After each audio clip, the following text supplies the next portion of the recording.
Chào mừng các bạn đến với kênh Tiếng Việt miền Nam cho người nước ngoài. In this video, I will show you how to take a grab bite as a real Vietnamese. Let's get started.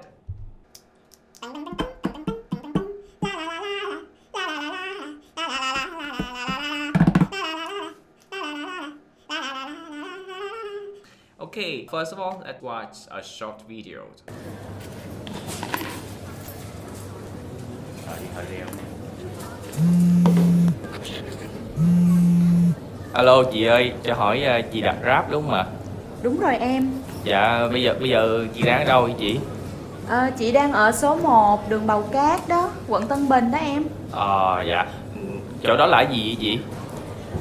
Chỗ đó là quán cà phê. Dạ. Mà bầu cát nào chị? Em thấy nhiều bầu cát quá. Chỗ đó là giao giữa đường Bầu Cát và đường Trương Công Định á, ngay ngã tư đó đó. Ngay góc tư đó. Dạ. Em biết rồi. Thôi bây giờ chị chờ em khoảng 5 phút nha. 5 phút nữa em tới liền. Lẹ lên nha. Dạ. Dạ, chào chị. Để cho hỏi chị có phải là vú bé không ạ? Vú bé? Cũng đâu bé lắm đâu. Sao lại gọi tôi là vú bé? Trời ơi, Vú Duyên. em có nói chị gì đâu, ý em là tên chị có phải là vú bé không nè, em ghi trong đây là nó ghi gì nè. Trời ơi, không phải. Ủa? Vú bé. Vú bé. Áp gì đâu mà. Em xin lỗi, tại vì trong đây nó không có ghi dấu, em đâu có hiểu đâu. Thôi bây giờ em mời chị qua bên đây đi xe nha, em mời chị. Qua đây em được nói bảo hiểm nè. Rồi, chị sẵn sàng chưa? Rồi em chạy đó nha.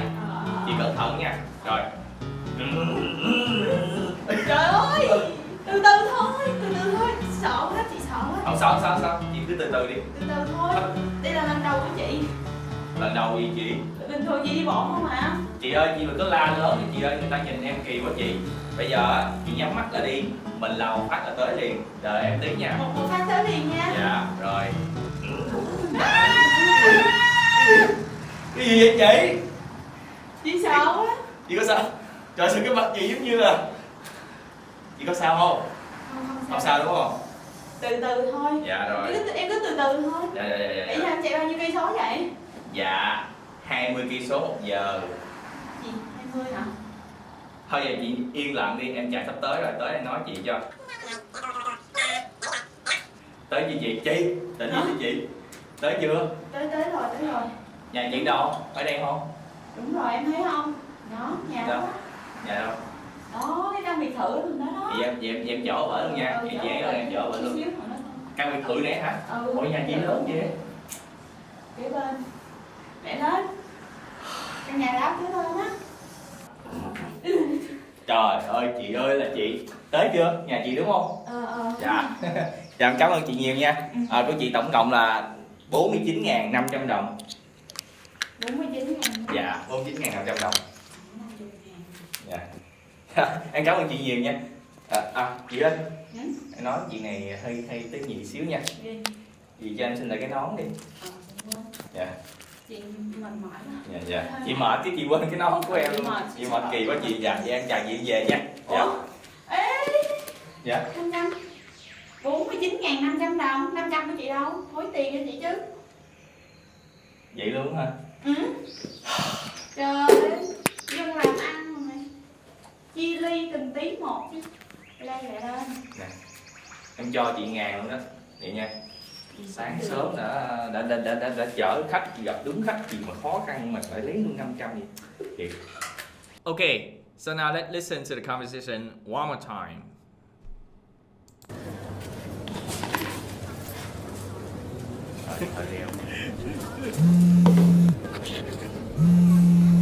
Alo chị ơi, cho hỏi chị đặt Grab đúng không ạ? So when you have finished booking, usually the driver they will call you and confirm. That means to book, đặt Grab, book the taxi, Grab, continue. Đúng rồi em. This is how you answer yes, that's right, đúng rồi, and the pronoun. Dạ, bây giờ chị đang ở đâu vậy chị? Chị đang ở số 1 đường Bầu Cát đó, quận Tân Bình đó em. So also you need to confirm the address where you are at. Dạ. Chỗ đó là gì vậy chị? They just want to make sure that they go on the right place. So they want to know what is that place. Maybe it is a coffee, it's a hotel, or it's a bookstore. Chỗ đó là quán cà phê. Dạ dạ. Mà bầu cát nào chị? Em thấy nhiều bầu cát quá. Chỗ đó là giao giữa đường Bầu Cát và đường Trương Công Định á.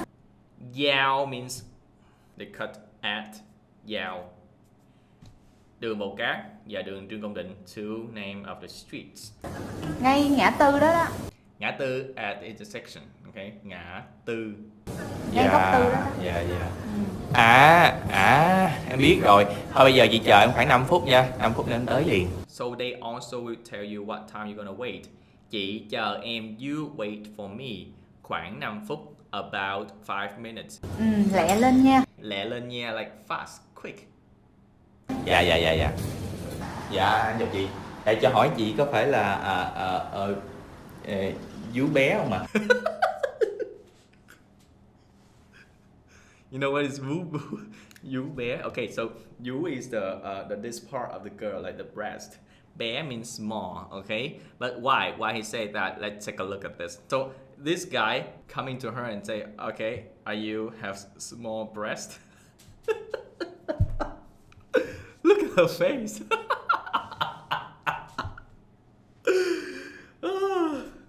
Okay, continue. Why he say that? Let's find out. Chú bé. Cũng đâu bé lắm đâu. She said, what? Small breast? It's not that small. And this guy's left like in silence. He doesn't know what to say. Sao lại gọi tôi là chú bé? Sao lại gọi tôi là vú bé? Okay, why you call me vú bé? He doesn't know. Let's see. Trời ơi! Vô duyên. Vô duyên is like, that's so impolite. That's so impolite. Em có nói chị gì đâu. Ý em là tên chị có phải là vú bé không nè? Em ghi trong đây là nó ghi gì nè? Em có nói gì đâu. I didn't say anything. Ý em là I mean my idea. Ý em my idea like I mean là tên chị có phải là vú bé không? Ok, vú bé. Now let's check. How would he or she answer? Vú bé không nè? Em ghi trong đây là nó ghi gì nè? Trong đây nó ghi vậy nè. So in here it's written like this. Không nè, em ghi trong đây là nó ghi gì nè? Trời ơi. Không phải. No, it's not. Vú bé. It's a very common name. It means the wind, okay? Vú bé. À, vú bé. Áp gì đâu mà. Em xin lỗi, tại vì trong đây nó không có ghi dấu, em đâu có hiểu đâu. Thôi bây giờ em mời chị qua bên đây đi xe nha. Mời chị, qua đây em được nó mạo hiểm nè. Come here and I will give you the helmet. Xé gì đâu vô duyên. What kind of driver is so impolite? Rồi, chị sẵn sàng chưa? Okay, are you ready? Rồi. Rồi em chạy đó nha. Chị cẩn thận nha. Chị cẩn thận means you be careful. Rồi. Trời ơi. Từ từ thôi. When you want to ask someone to slow down, say từ từ thôi. Sợ quá, chị sợ quá. Chị sợ quá, I mean I'm afraid, I'm worried, I'm scared. Chị sợ quá. Không sao. Không sao. It's okay. Cứ từ từ đi. Từ từ thôi. Đây là lần đầu của chị. Just slow down. This is my first time. Lần đầu gì chị? What do you mean the first time? Bình thường chị đi bộ không hả? Usually I just walk. Chị ơi, chị đừng có la lớn đi chị ơi, người ta nhìn em kỳ quá chị. La means to yell. It's la, not la.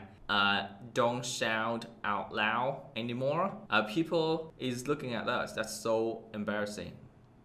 Bây giờ chị nhắm mắt lại đi. Now please close your eyes. Mình lao phát là tới liền. Lao phát is like we run in a like very quick, and then it's come there immediately. Làm một phát là tới liền. Đợi em tí nha. Wait for me a little bit. Một phát tới liền nha. Dạ, rồi. Cái gì vậy chị? Cái gì vậy chị? What's that? What is it? Okay. Chị sợ quá. Chị có sao? Trời sao cái mặt chị giống như là chị có sao không? That means are you okay, right? Trời ơi, cái mặt chị giống như là oh my gosh, your face look like something, right? Chị có sao không? Không sao đúng không? Từ từ thôi. Dạ rồi. Em cứ từ từ thôi. Dạ. Tại sao em chạy bao nhiêu cây số vậy? Bao nhiêu cây số một giờ? Cây số means the kilometer. And she should ask bao nhiêu cây số một giờ? How many kilometers an hour? Dạ, 20 cây số một giờ. And he answered just 20 kilometers an hour and she was so afraid. Gì? 20 hả? Thôi giờ chị yên lặng đi, em chạy sắp tới rồi, tới em nói chị cho. Yên lặng, be silent, don't talk, okay? Sắp tới, about to arrive. Tới em nói cho chị. When it's arrive, I will tell you. Tới chưa chị? The driver may ask you, have we arrived yet? Tới chưa chị? Chị, tới chưa chị? Tới chưa? Tới rồi. Tới rồi, oh it's arrived, tới rồi. Tới rồi. Nhà chị đâu? Ở đây không? Nhà chị ở đâu? Where's your house? Đúng rồi, em thấy không? Đó, nhà đó. Nhà đó, that house. Nhà đâu? Đó, cái căn biệt thự đó đó. Dạ. Căn biệt thự. Căn is a classifier for building, for house, apartments. Vậy em chở ở bển luôn nha. Chị dễ rồi em chở ở bển luôn. Chở ở bển, carry you there, like take you there. Căn biệt thự này hả? Ủa nhà chị lớn vậy? Kế bên. Mẹ lên. Nhà đáp kế bên á. Trời ơi chị ơi là chị. Tới chưa? Nhà chị đúng không? Dạ. Dạ em cảm ơn chị nhiều nha. Của chị tổng cộng là 49.500 đồng. Tổng cộng, the sum, the total. 49.000. Dạ, 49.500 đồng. Em cảm ơn chị nhiều nha. Chị ơi, em nói chị này hơi tế nhị xíu nha. Chị cho em xin lại cái nón đi. Can I ask back their helmets? Yeah. Chị mệt mỏi quá. Yeah. I'm so tired. Yeah. Chị mệt chứ chị quên cái nón của em. Chị mệt kỳ quá chị. Dạ, em chào chị về nha. Dạ. Ê. Dạ. 500. A is the hey. 49.500 đồng. 500 của chị đâu? Where's my 500 dong? Thối tiền cho chị chứ. Thối tiền to give the change back. Vậy luôn hả? Trời ơi, dân làm ăn mà mày. Chi ly từng tí một chứ. Dân làm ăn is people who make money. Think about a businessman or businesswoman. Tính chi ly từng tí, it's like counting on every little detail. Đưa đây lẹ lên, give here, fast. Đưa đây lẹ lên. Nè, em cho chị 1.000 luôn đó. Em cho chị 1.000, I give you 1,000 and don't take any back. Vậy nha. Sáng sớm đã chở khách, gặp đúng khách gì mà khó khăn mà phải lấy luôn 500 gì. Thiệt. So I just want to sum up. There are some phrases you need to remember. As a customer, you should know that they may say something like this. Chị đặt xe Grab phải không ạ? Chị đang ở đâu vậy? Chỗ đó là chỗ nào vậy? Chị là Jan phải không? Chị có phải là Jan không? Chị có phải là Jan không? Thối tiền cho chị nè. Nón bảo hiểm đây nè chị. You may answer to this question like this. Đúng rồi. Tôi đang ở plus the address. Chỗ đó là cà phê. Or you can say chỗ đó là khách sạn. Đúng rồi. Không phải. Bao nhiêu tiền? Cảm ơn. So these are some phrases you need to remember from this lesson. And that's also the end of this lesson. If you want to watch more videos in the future, click on the subscribe button, turn on the notifications so you won't miss any future videos. See you on next Wednesday. Cảm ơn, tạm biệt và hẹn gặp lại.